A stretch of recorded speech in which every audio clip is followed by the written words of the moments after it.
முதல் வாசகம். அரசர்களாகவும் முதல் நூல் அதிகாரம் 18 திருவசனங்கள் 20 முதல் 39 வரை. அவ்வாறே ஆகாபு இஸ்ரேல் மக்கள் அனைவரையும் அழைத்தான். பொய் வாக்கினரையும் கர்மேல் மலையில் ஒன்று திரட்டினான். எலியா மக்கள் அனைவர் முன் சென்று, எத்தனை நாள் இருமனத்தோராய் தத்தளித்து கொண்டிருக்க போகிறீர்கள்? ஆண்டவர் தாம் கடவுள் என்றால் அவரை பின்பற்றுங்கள், பாகால்தான் என்றால் அவன் பின்னே செல்லுங்கள். அப்பொழுது எலியா மக்களிடம், ஆண்டவரின் திருவாக்கினருள் நான் ஒருவன்தான் எஞ்சியிருக்கிறேன். பாகாலின் பொய் வாக்கினரோ 450 பேர் இருக்கின்றனர். 2 காளைகளை எங்களிடம் கொண்டு வாருங்கள்.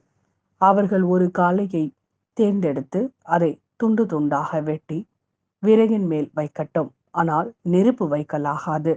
மற்ற காளையை நான் தயார் செய்து விறகின் மேல் வைப்பேன், நானும் நெருப்பு வைக்க மாட்டேன். நீங்கள் உங்கள் தெய்வத்தின் பெயரை சொல்லி அலையுங்கள், நானோ ஆண்டவரின் பெயரை சொல்லி அழைப்பேன். அதற்கு நெருப்பு மூலம் பதிலளிக்கும். கடவுளே உண்மை கடவுள் என்றார். மக்கள் அனைவரும் பதில் மொழியாக, நீர் சொல்வது சரியே என்றனர். பிறகு எலியா பாகாலின் பொய் வாக்கினரிடம், நீங்கள் அதிகம் பேராய் இருப்பதால் முதலில் நீங்கள் ஒரு காளையை தேர்ந்தெடுத்து தயார் செய்யுங்கள், ஆனால் நெருப்பு மூட்டாதீர்கள் என்றார். அவ்வாறே அவர்கள் தங்களுக்கு கொடுக்கப்பட்ட காளையை கொண்டு வந்து தயார் செய்த பின் காலை முதல் நட்பகல் வரை பாகாலின் பெயரை கூப்பிட்டு, பாகாலே பதில் தாரும் என்று கத்தினர். ஆனால் எக்குரலும் கேட்கவில்லை, எப்பதிலும் வரவில்லை. எனவே அவர்கள் தாங்கள் கட்டிய பலிபீடத்தை சுற்றி ஆடலாயினர். நட்பகலாயிற்று. எலியா அவர்களை கேலி செய்து, இன்னும் உரத்த குரலில் கத்துங்கள், அவன் ஒரு தெய்வம்.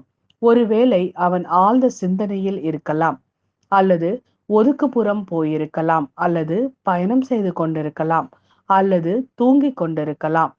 அவன் விழித்தெழ வேண்டியிருக்கும் என்றார். எனவே அவர்கள் இன்னும் உரத்த குரலில் கத்தினர்.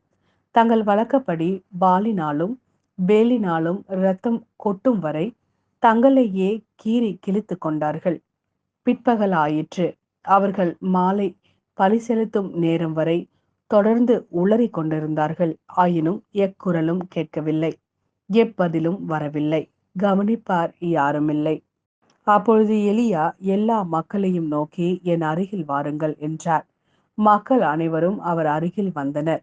உடனே எலியா அங்கே இடிந்து கிடந்த ஆண்டவரது பலிபீடத்தை செப்பனிட்டார். உன் பெயர் இஸ்ரேல் என்று ஆண்டவர் யாக்கோப்புக்கு உரைத்திருந்ததன் பொருட்டு அவர் வழிவந்த குளங்களில் எண்ணிக்கைப்படி எலியா 12 கற்களை எடுத்தார். அக்கற்களை கொண்டு ஆண்டவர் பெயரில் ஒரு பலிபீடத்தை கட்டி அப்பலிபீடத்தை சுற்றிலும் 2 உளவுகால் அகலம் உள்ள வாய்க்காலை வெட்டினார். அதன்பின் விறகு கட்டைகளை அடுக்கி காளையை துண்டு துண்டாக வெட்டி அவற்றின் மேல் வைத்தார். 4 குடங்கள் நிறைய தண்ணீர் கொண்டு வந்து எரிபலியின் மேலும் விறகு கட்டைகளின் மேலும் ஊற்றுங்கள் என்றார். அவர் 2ஆம் முறையும் செய்யுங்கள் என்றார். அவர்கள் 2ஆம் முறையும் அவ்வாறே செய்தனர். அவர் 3ஆம் முறையும் செய்யுங்கள் என்றார். அவர்களும் 3ஆம் முறை அப்படியே செய்தனர். எனவே தண்ணீர் பலிபீடத்தை சுற்றிலும் ஓடியது. மேலும் வாய்க்காலை அவர் தண்ணீரால் நிரப்பினார். மாலை பலி செலுத்தும் நேரமாயிற்று. இறைவாக்கினர் எலியா பலிபீடத்தின் அருகில் வந்து, ஆபிரகாம், ஈசாக்கு, இஸ்ரேல் என்பவர்களின் கடவுளாகிய ஆண்டவரே, இஸ்ரேலின் கடவுள் நீரே என்றும், இவற்றை எல்லாம் நான் வாக்கின்படியே செய்தேன் என்றும் இன்று விளங்க செய்தருளும். நீரே கடவுளாகிய ஆண்டவர் என்றும், நீரே இம்மக்களின் மனத்தை மீண்டும் மாற்றுவீர் என்றும் இம்மக்கள் அறியும்படி எனக்கு பதில் தாரும். ஆண்டவரே, எனக்கு பதில் தாரும் என்றார்.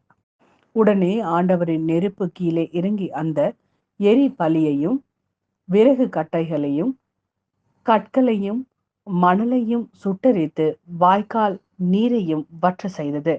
இதை கண்டவுடன் மக்கள் அனைவரும் முகம் குப்புற விழுந்து, ஆண்டவரே கடவுள், ஆண்டவரே கடவுள் என்றனர். இது ஆண்டவரின் அருள்வாக்கு. இறைவா உமக்கு நன்றி. மத்தேயு எழுதிய நற்செய்தி அதிகாரம் 5 திருவசனங்கள் 17 முதல் 19 வரை. திருச்சட்டத்தையோ இறை வாக்குகளையோ நான் அழிக்க வந்தேன் என நீங்கள் எண்ண வேண்டாம்.